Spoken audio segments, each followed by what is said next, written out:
mais vous pouvez être au-dessus du problème qui est là dans vos vies depuis un certain temps. Vous avez peut-être perdu un être cher, surtout par les temps que nous vivons avec la Covid-19. Il y a des gens qui ont perdu beaucoup d'amis, de parents, etc.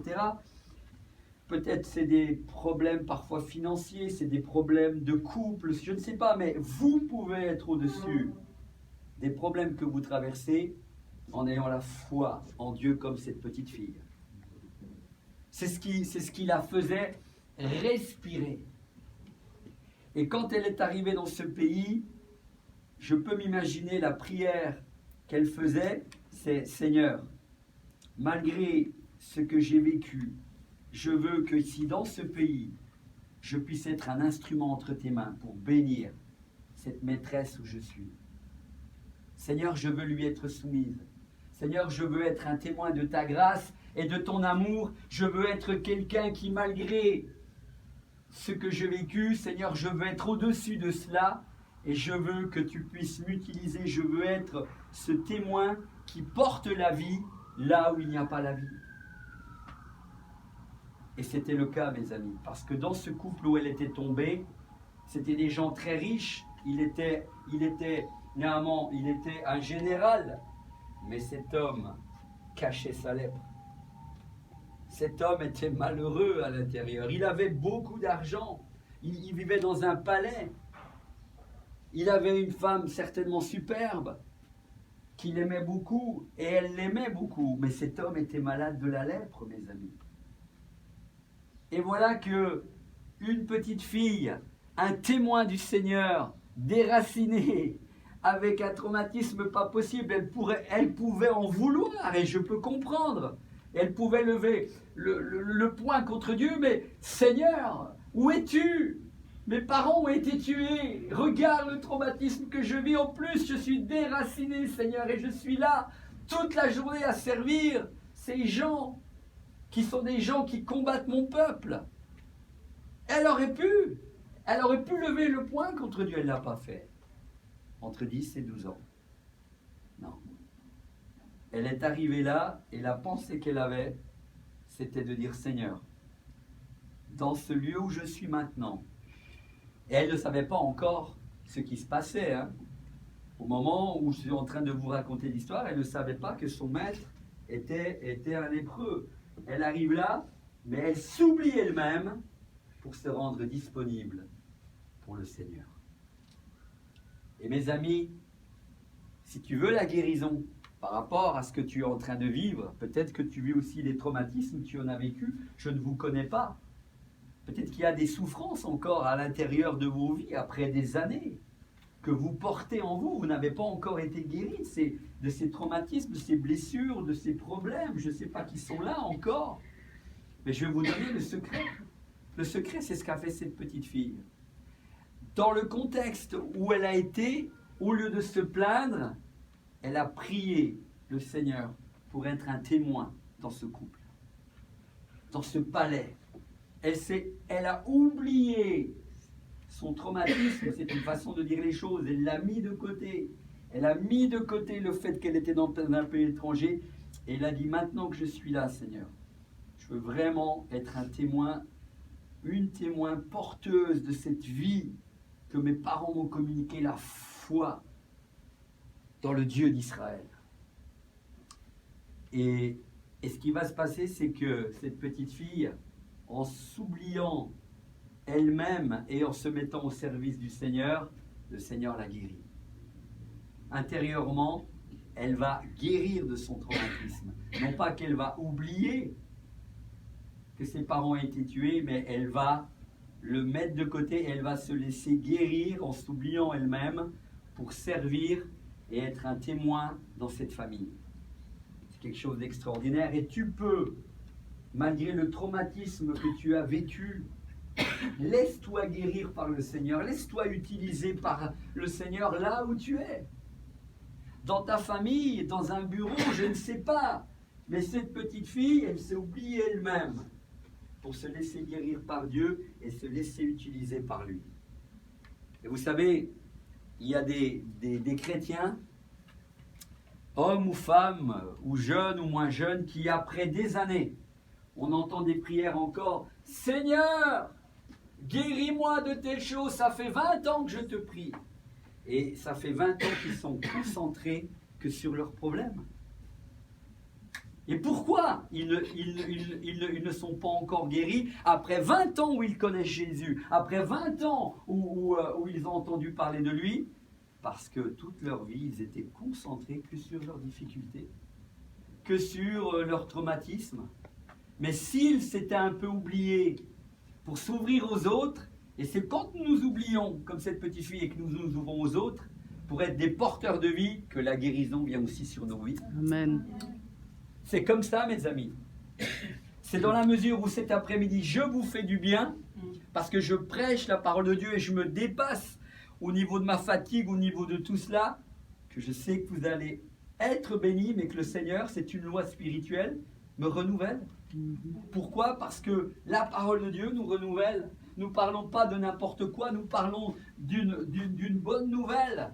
Nous parlons de l'évangile, et c'est une bonne nouvelle, et elle transforme, elle guérit, elle va là où nous ne pouvons pas aller par le Saint-Esprit. Et cette petite fille va se laisser guérir par le Seigneur. Et elle est là, dans ce lieu, et sa prière c'est « Je veux être un témoin ». Laissez-vous aussi guérir par le Seigneur de vos traumatismes. Ce n'est pas le fait de se plaindre après 1 an, 2 ans, 3 ans, j'en sais rien. Peut-être qu'il y en a ici ce soir. Vous portez des fardeaux ou vous vivez des choses, mais vous n'avez pas pu être guéri parce que vous êtes toujours omnibulé que par ça. Mais et vous remarquerez que parfois, écoutez bien, je peux avoir une douleur ici. Si je suis sans arrêt concentré sur ma douleur, ça me fait mal sans arrêt. Mais à un moment donné, quand j'oublie un peu cette douleur, ce mal de ventre, ce mal au bras, et que je me concentre sur autre chose, plus sur moi-même et sur la douleur, mais plutôt sur le Seigneur, d'un seul coup, vous n'y pensez même pas. Ah, c'est quand vous revenez, ah, ça me refait mal. Ben oui, parce que tu es trop concentré dessus.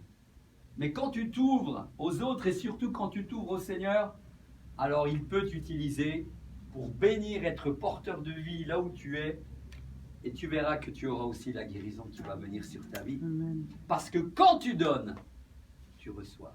Amen. C'est une loi spirituelle. Et qu'est-ce qui va se passer à un moment donné?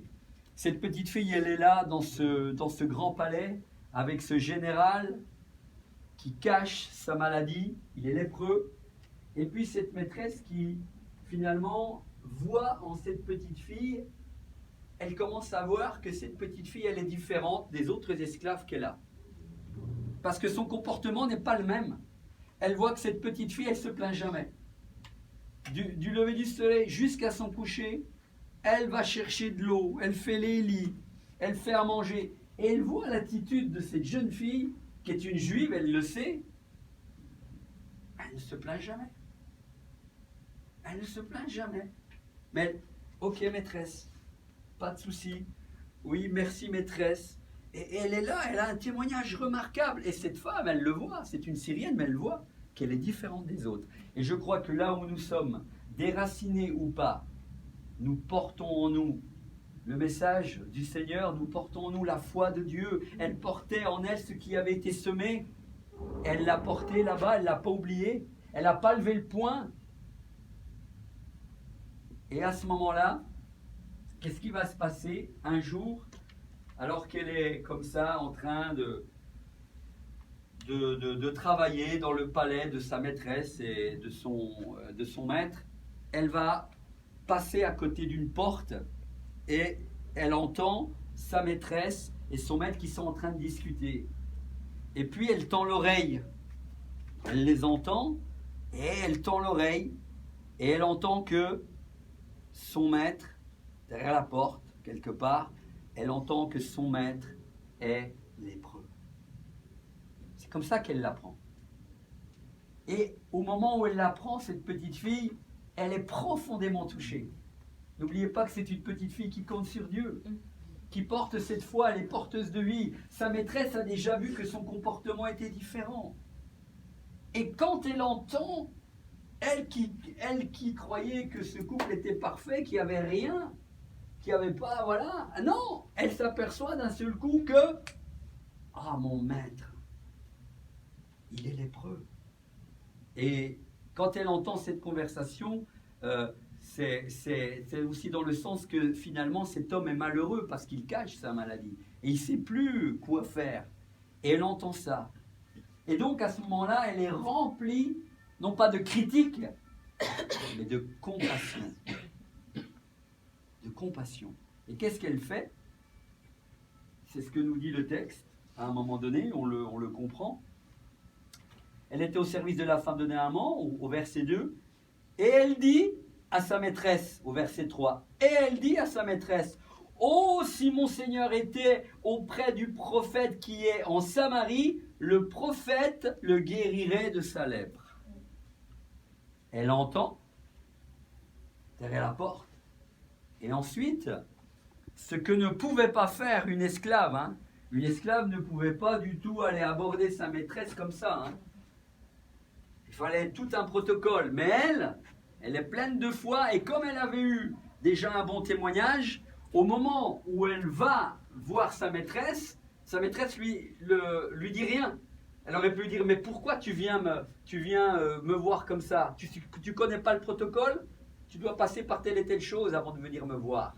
Prends rendez-vous, mais tu viens pas m'aborder comme ça. Elle lui dit rien. Pourquoi? C'était le témoignage. Vous savez, quand on a un témoignage, ça passe sur beaucoup de choses. Il y a des gens, un jour, ils vous diront ceci. Tu me dis que tu es chrétienne ou tu me dis que tu es chrétien, mais je ne l'ai pas beaucoup vu dans ta vie. Mais sache une chose, si je t'accorde cette faveur, ce n'est pas par rapport au témoignage que tu me montres, mais c'est par rapport à ton père, que lui, je le connaissais et à cause de son témoignage, je vais aussi te bénir. Mais toi, ton témoignage n'est pas bon. Vous avez déjà entendu ça? Des fois, nous sommes bénis à cause du témoignage de quelqu'un d'autre. Mais nous, notre témoignage n'est pas bon. Mais la personne nous le fait remarquer. Parce que moi, je suis chrétien. Mais la personne nous dit, mais j'ai rien vu en toi de chrétien. Mais par contre, je veux quand même honorer donc ce que tu me demandes parce que j'ai connu ton père ou ton oncle ou ta grand-mère. Et à cause de ça, je vais aussi te bénir. Mais là, c'était même pas le cas. Là, c'était elle qui avait un témoignage tellement beau que elle lui dit rien. Et quand elle vient, elle lui dit, oh maîtresse, le texte est beau, et elle dit à sa maîtresse, oh si mon Seigneur était auprès du prophète qui est en Samarie, le prophète le guérirait de sa lèpre. Et quand elle vient dire ça à sa maîtresse, elle lui dit aussi ce que je vous ai dit, on peut se l'imaginer. Écoutez, maîtresse, je suis désolé, mais je passais, j'ai entendu que vous discutiez avec mon maître, et j'ai entendu qu'il était malade. Ça, vraiment, j'étais profondément touché d'apprendre qu'il est lépreux, mais je connais quelqu'un. Je connais quelqu'un qui peut faire la différence. Quand j'étais en Israël, il y avait un prophète, et ce prophète, si mon maître va le voir, il va le guérir de sa lèpre. Mes amis, il n'y a aucun doute dans les paroles qu'il prononce. Est-ce que vous lisez avec moi? Parfois, nous, dans nos paroles, on est là, vous savez, non, on n'est pas aussi affirmatif. On a peur de dire que Jésus guérit, que Jésus est le problème à la solution de la personne, parce que nous disons que nous avons la foi, mais notre foi, franchement, des fois, dans nos paroles, les gens, ils n'ont pas envie de nous suivre. Mais là, quand on lit le texte, il n'y a vraiment aucune hésitation dans ce qu'elle dit. Elle dit à sa maîtresse, « Oh, si mon Seigneur était auprès du prophète qui est en Samarie, le prophète le guérirait de sa lèpre. » Aucune hésitation. Quelle foi elle avait en son Dieu, cette petite fille. Quel témoignage. Elle était porteuse de vie là où il y avait la maladie, là où il y avait le désespoir, parce qu'on peut s'imaginer cet homme qui cachait ça depuis des années, mes amis. On peut être riche, mais quand on est malade, l'argent ne fait pas grand-chose. Et cet homme allait mourir comme ça. Et Dieu a placé cette petite fille, malgré tout ce qu'elle a vécu, pour être cet instrument de Dieu pour amener la vie dans ce foyer, dans ce couple. Et son témoignage est tellement percutant, puissant, que cette maîtresse l'écoute. Et elle le voit aussi, elle voit qu'il n'y a pas d'hésitation. Elle dit, je connais. Et je vous invite vraiment à être aussi des frères, des sœurs. Si vous connaissez quelqu'un qui est malade dans votre famille, dans vos contacts, pour parler de la maladie, mais ça peut être un autre problème dont vous avez connaissance chez vos amis, dans vos familles, à l'école, je ne sais pas, c'est tapis rouge, et puis voilà, les honneurs. Alors il est vexé, parce que c'est un roi, c'est un général. Et puis le texte nous dit que ce sont ses serviteurs qui le raisonnent, mais dit, mais pourquoi maître, pourquoi tu t'en fais comme ça? Mais il t'a rien demandé de difficile, va te laver 7 fois dans le Jourdain. Ils vont le raisonner, parce qu'il voulait même s'en aller. Et puis cet homme, finalement, ses serviteurs, il écoute ses serviteurs, il va se baigner 7 fois dans le Jourdain. Et quand il ressort, il est dit que sa peau était comme celle d'un bébé. Il est guéri de son mal. Vous imaginez une petite fille qui a été porteuse de vie, qui a été le témoignage de Dieu, qui a été la personne de Dieu dans ce foyer, l'instrument de Dieu. À cause de cette petite fille, cet homme va être guéri de son mal. Alors que ça fait tellement d'années qu'il souffrait, qu'il cachait cela. Et là, je peux imaginer la joie de cet homme, de ses serviteurs, quand il sort du Jourdain et qu'il voit qu'il n'y a plus ces traces blanches là, de lèpre, mais que sa peau est comme celle d'un bébé pur. C'est quelque chose d'extraordinaire. Et la première des choses, cet homme, il faut aussi imaginer qu'il fera, c'est que quand il va arriver en Israël, quand il va arriver en Syrie, il va prendre cette petite fille dans ses bras. Il ne va plus la voir comme une esclave, mais comme une jeune fille qui est vraiment, on va dire, une sœur, qui est vraiment un témoignage. Il va lui dire certainement, mais tu es venu, tu nous as apporté la bénédiction. Et pourtant, je sais qu'on a tué tes parents, parce que lui, il le savait. Que mes soldats ont tué tes parents. Mais tu nous as apporté la vie alors qu'il y avait la mort. Et c'est quelque chose d'extraordinaire. Et je peux m'imaginer qu'il la prend dans ses bras. Et la relation va plus être du tout la même. D'esclave qu'elle est, elle va être une servante, mais une servante honorée. Tout en restant servante, elle ne sera plus esclave. Elle sera servante honorée dans la maison de son maître. Et lui, ce qui est beau, c'est que quand il est guéri, il comprend aussi tout de suite que le Dieu d'Israël est le vrai Dieu, il le dira lui-même. Il dit, je reconnais maintenant qu'il n'y a pas un autre Dieu que lui, le Dieu d'Israël est le vrai Dieu. Et à un moment donné, il est tellement touché parce que lui, le problème, c'est que là-bas, ils adoraient de faux dieux. Et à un moment donné, quand il parle avec le prophète Élisée, il va lui dire ceci, ça m'a toujours étonné, mais je vais le lire pour vous. C'est le verset 18, il dit, dans le dialogue avec, quand il revient cette fois-ci voir donc Élisée, cette fois-ci Élisée sort, il lui dit, écoutez, voilà, je suis tellement heureux, je bénis le Dieu d'Israël, et donc à ce moment-là, il dit même à Élisée, mais qu'est-ce que je peux te donner pour te remercier du miracle que j'ai vécu? Puis il dit, non, c'est bon, hein, tu me donnes absolument rien, j'ai pas besoin de quoi que ce soit. Il aurait pu lui donner de l'argent, des vêtements, il dit, non, j'en veux pas. Et ça aussi, c'est très important. Quand on est un prophète, quand on est un chrétien, un disciple authentique, faisons attention aux cadeaux. Hein. Les cadeaux peuvent être des cadeaux empoisonnés. Hein. Parce qu'après, les gens... Ah, je suis oublié de me prosterner devant cette idole. C'est le protocole, c'est son roi, il n'a pas le choix. Mais ce qui est beau, c'est qu'il a compris maintenant qu'il a vécu une conversion, qu'il a été guéri. Il dit, mais je suis embarrassé, qu'est-ce que je peux faire? Et là, je trouve, ça m'a toujours aidé cette parole, c'est qu'il y a des situations dans le protocole, on ne peut pas faire autrement. On ne peut pas faire autrement. Et là, il avait besoin d'être rassuré. Et là, donc le représentant du Seigneur, on va dire, le prophète Élisée lui donne cette parole, il lui dit « Va en paix ». Ça voulait dire « Je sais que ce que tu vas faire, tu ne le fais plus par intérêt, tu ne le fais pas parce que tu aimes cette idole Rimon, mais tu le fais parce que tu n'as pas le choix, c'est le protocole. » C'est ça que ça veut dire. Et parfois, je pense qu'il y a des situations dans nos vies, alors que nous avons maintenant vécu une nouvelle naissance, que nous appartenons au Seigneur, mais il y a des situations qu'on ne peut pas changer.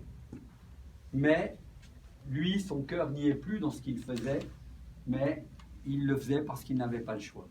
Je trouve ça donc merveilleux. Et c'est là qu'on voit tout le changement. Non seulement il a été guéri, mais il prend conscience que maintenant, se prosterner devant une idole, ce n'est pas juste. Lui, il voulait se prosterner que devant maintenant le roi des rois, le Seigneur des seigneurs. Alléluia. Jésus, même si ce n'est pas Jésus qui était directement là comme ça dans l'Ancien Testament, mais c'était le Dieu d'Israël. Et ça, c'est quelque chose d'extraordinaire. Donc, je conclurai en disant ceci.